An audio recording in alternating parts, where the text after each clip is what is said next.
И снова доброе утро, дорогие телезрители. Мы продолжаем наш разговор. И вторым нашим гостем является Галия Абдрахманова. Она у нас представитель по доверенности арендатора. Здравствуйте. Здравствуйте. Расскажите, пожалуйста, как вы начали сегодня свое утро?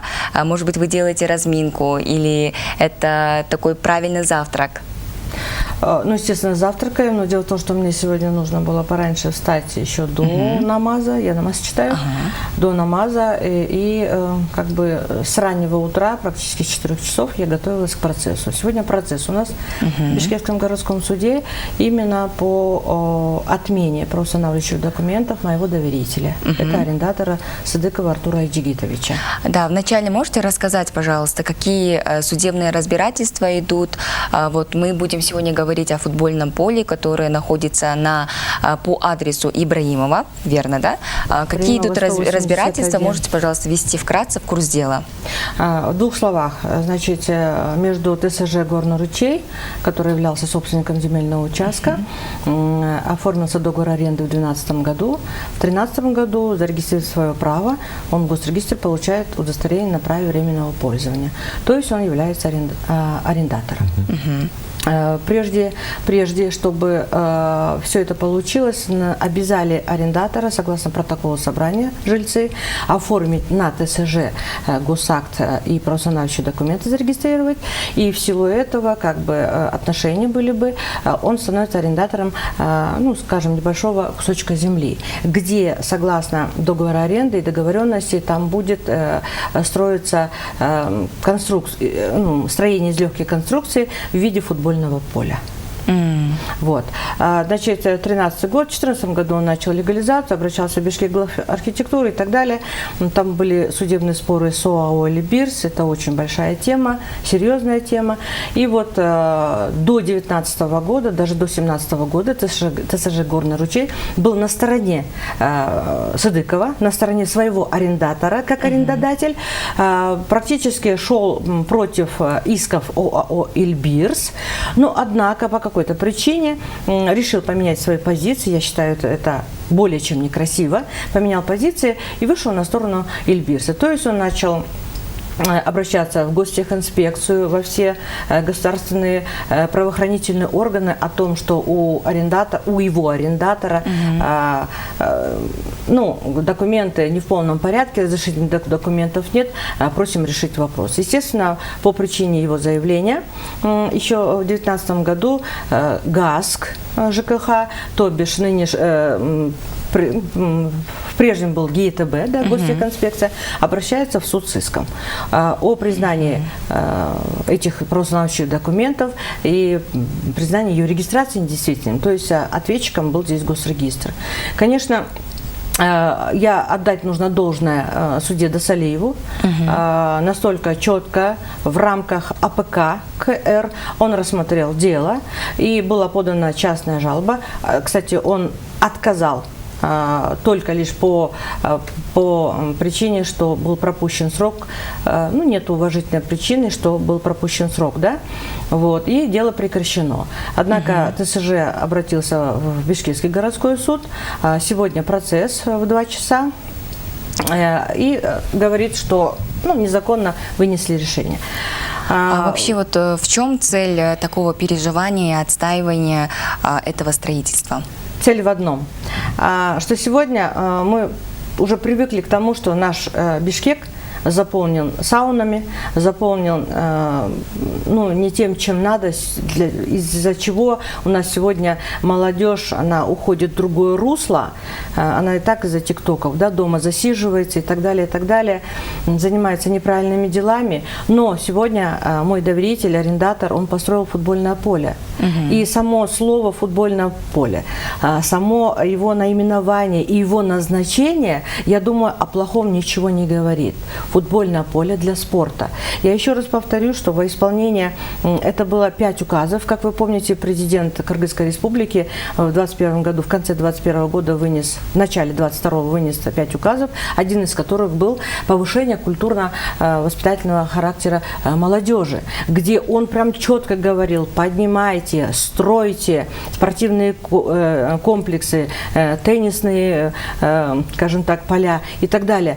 Но мы видим, что сегодня кому-то это не нужно, только лишь по причине, что сегодня в балочных целях на этом земельном участке, видимо, ТСЖ построить что-то хочет другое. Давайте поговорим о самом местонахождении данного земельного участка, где оно находится. Удобно ли для футбольного поля, да, тоже, чтобы... Он находится на пересечении Ибраимова, вот Ибраимова, Гоголя, то есть полный адрес Ибраимова 181, ну, на меже улицы Гоголя. Вы знаете, он уже построен. Видеорепортажи были, и, наверное, многому количеству уже нашего города Бишкек уже известно это место. Более того, я сейчас говорю, что оно функционирует в полном объеме. Буквально вчера был репортаж, родители выступали. Там практически занимаются 3 смены. Утром малыши, в обед юноши, а вечером уже более возрастной, ну, как бы поколение. И причем все абсолютно против этого сноса. Почему? Потому что четко, мне даже было стыдно смотреть в глаза одному из молодому человеку, когда он сказал: а куда мы тогда теперь пойдем? Пойдем, значит, по закоулкам. Вот мне нужен этот спорт.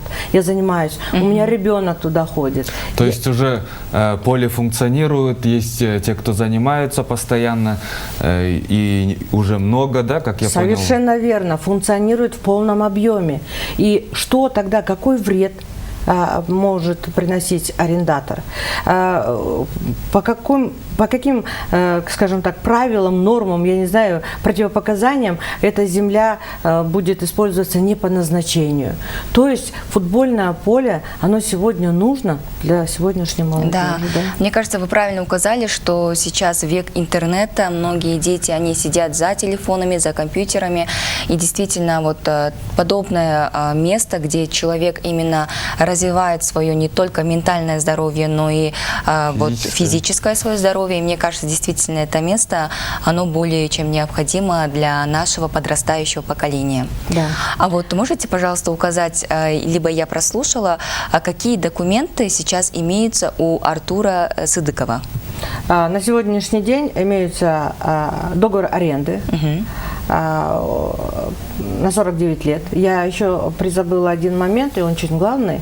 Дело в том, что мы сами понимаем, что договор аренды оплачивается, да, транжами, надо аренду платить. Но однако была договоренность, что ТСЖ, Горный ручей, получает от арендодателя 1 миллион, где Сыдыков в 2012 году, квитанции все есть, 2 транжами по 500 тысяч заплатил сразу аренду. Вот. И сейчас это, конечно, какой-то препон для того же ТСЖ Горный ручей, не обратиться, не расторгнуть и так далее. Это все упирается в денежные средства. То есть, я так понимаю, что на тот момент, когда денежные средства нужны были, они уже истрачены, использованы, а сегодня, когда уже их нет, можно, оказывается, вертеть, крутить как хочешь. Я так понимаю. А вот в футбольном поле занимаются дети, именно можете указать возрастные ограничения? Вот с какого момента они занимаются, до какого возраста? Именно? Я скажу буквально 4-летний, с 4 лет. С 4 лет до 9, потом идет, ну там я плюс-минус говорю, а потом идет с 12 до 18, и уже в вечернее время занимаются уже более такие под 30 лет, под 20 лет уже взрослые молодые люди. А вот скажите, пожалуйста, сейчас на данном этапе что происходит и что будет дальше, как будете действовать? Я хотела бы обратить внимание, и я уже обращалась несколько раз и буду все время обращаться к нашим скажем так, нашему правительству, главе ГКНБ, нашему генеральному директору, да, Зулушеву, я обращаюсь постоянно. Вы знаете, проблема нашего сегодняшнего государства – это непрофессионализм, халатность, и, может быть, даже я другого слова, неадекватность, наверное, правоохранительных органов. То есть сейчас, когда приходит заявление, то есть человек должен работать, но помимо того, что работать, он просто-напросто в сторону убирает дела, сроки идут, а потом ему нужно же быстро все это решить. И он, получается, не разбираясь, берет за отсутствием состава преступления отказать, за отсутствием событий преступления отказать. То есть правоохранительные органы не могут работать, ну, как это требует их же законодательство, да? Закон о прокуратуре, тот же УПК и так далее. Мы неоднократно обращались.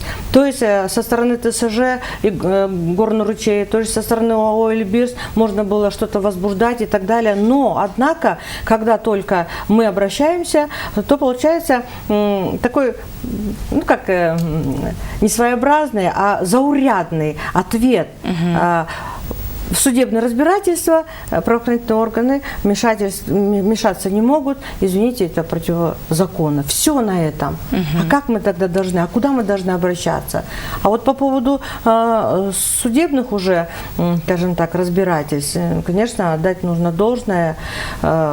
Настолько уровень, скажем так, неправильный, я не буду говорить низкий или там неправильный. Почему? Потому что человек идет в суд, он надеется идет и за справедливым решением. Когда предоставляются факты, когда есть в материалах дела определенные документы, причем официальные, когда суд обозначает комиссию земель и так далее, и уже эта комиссия обозначает, что это строение не капитальной конструкции, понимаете, суд может закрыть глаза. Я даже вот иногда на Фемиду смотрю, вот у нее весы, да, и вот они закрытые глаза. Вы знаете, ее можно уже по-обратному судить. Вот она закрыла глаза, и она говорит о равенстве, да, я не смотрю на вас, я смотрю на закон. Но это, мне кажется, уже по-другому. То есть они не смотрят ничего, мне кажется, уже и документы не смотрят, ничто. Самое главное, как вам сказать, у вас сегодня вот процесс, и мы желаем вам хорошего заключения. И хотелось бы сегодня еще поговорить вообще о развитии футбола в нашей стране. Что вы можете сказать по этому поводу? В данном случае, вы знаете, есть такой, я только Ника его знаю, это тренер, который, если бы вы видели, с каким воодушевлением можно смотреть, как он тренирует детей. Говорят, каков учитель, такие ученики, как он преподносит, вот так же, как тренер. Вы знаете, что у нас столько там наград, и по сути, откуда мы знаем, да? Аллах только свидетель, он может говорить, да, он может только показать, а там же могут быть чемпионы мира. Вот с маленького, скажем так, да, у нас, смотрите, борцы. Они же занимались у себя в селах и так далее, и дальше поднимались. Так же и здесь, с футбольного маленького поля, пусть будет это с искусственного поля, да, начинается игра. Начинается интерес, любопытство, потом уже азарт получается, да, спортивный причем азарт, и потом, возможно, получится какой-нибудь чемпион мира по футболу. У нас нет, по-моему, такого, чтобы... Мне интересно стало, вот есть, когда арендуют землю, есть сроки, да, которые до какого-то времени, то есть дается арендодателю вот эта земля. Есть ли у вас то есть был ли определен срок изначально? Срок был определен, и согласно законодательству между двумя сторонами, арендодателем и арендатором, по согласию устанавливается срок. И он был установлен срок на 49 лет. Все условия, именно согласно договору аренды, они используются по назначению, скажем так, и регулируются тем же законодательством. А по поводу удостоверяющего документа, он получен, зарегистрирован. И, кстати, вот сегодня будет рассматриваться дело, где ответчик госрегистр. Который будет отвечать, правильно ли он зарегистрирован или нет. Хотелось бы Не хотелось бы говорить, что там происходило, но чуть-чуть возмущает факт, что ответчик в лице госрегистра, представитель, ничего не могла говорить по этому факту. То есть она должна была отстаивать свою регистрацию, но она этого не делала. И возмущал этот факт. Но мы вот с Нурбеком, наверное, заражаемся вашим энтузиазмом, потому что вы очень вот за развитие нашего футбола, да, в нашей стране, за то, чтобы наши детишки занимались именно в хорошей инфраструктуре, с хорошими условиями, благоприятными условиями. То есть вы для этого делаете сейчас, отдаете всю себя. Мы вас за это благодарим. И сегодня тема нашего дня – это летний отдых. Расскажите, пожалуйста, как вы будете проводить летний отдых, то есть либо где вы любите проводить летом, откуда вы наполняетесь энергией, откуда вы берете мотивацию и почему у вас столько энергии? Вы знаете, ну, во-первых, энергия у меня от Аллаха, от нашего Всевышнего, да. А по сути энергия еще, наверное, ну, есть такое слово джазба. Джазба. И все-таки я же юрист. А юрист – это тот, который стоит на защите каких-либо интересов и законных прав. И вот, наверное, меня это все время восполняет мой дух. Приходится работать, и даже порой я в летний период как бы жертвую. Вы всегда в работе, Я работаю всегда. Ну, приходится, да, конечно, много замечаний в адрес прям напрямую. Говорят, что слишком много, слишком надо отдыхать. Но я почему-то, у меня вот ни пословицы не скажу никак, я просто принцип такой, да, у меня. Если человек ко мне обратился, не кушать же пирожки, а обратился за бедой. И нужно в рамках закона хотя бы чем-то помочь. Участие в процессах, консультация, подправить документы и так далее. И чтобы от меня любой мой клиент ушел довольным. Да. А потом еще в дальнейшем у него остались память обо мне, да, как вы о правы. хорошем юристе. Галия, мы благодарим вас за то, что вы пришли к нам сегодня на нашу программу. Вам желаем удачи в сегодняшнем удачи процессе. Сегодня, и чтобы я все считаю, прошло так, как надо, так, как нужно, по закону. А самое главное – держать этот настрой и энтузиазм. Мне кажется, именно вот такой вот настрой, он приведет к успеху. Спасибо. Можно я вот 2 секунды я вам пожелаю, вашему каналу. Ну, последние 5-6 лет я желаю, ну, как бы не желаю ни здоровья, ни счастья, ни успехов никому, но я желаю всегда, чтобы вокруг вас и вашего канала были порядочные люди. То есть огромное пусть это спасибо. будут порядочные родственники, соседи, коллеги и так далее, и друзья. Знаете почему? Потому что если вокруг вас будут порядочные люди, будет вокруг порядок, а там и здоровье, и счастье, и успех. Ну и мы сами будем порядочными, да, будем стремиться к этому. Спасибо большое. Спасибо вам. Спасибо за то, что посетили нас. Ну а мы сейчас прерываемся на музыкальную паузу, после чего вернемся уже к нашему тренеру по гормональной йоге.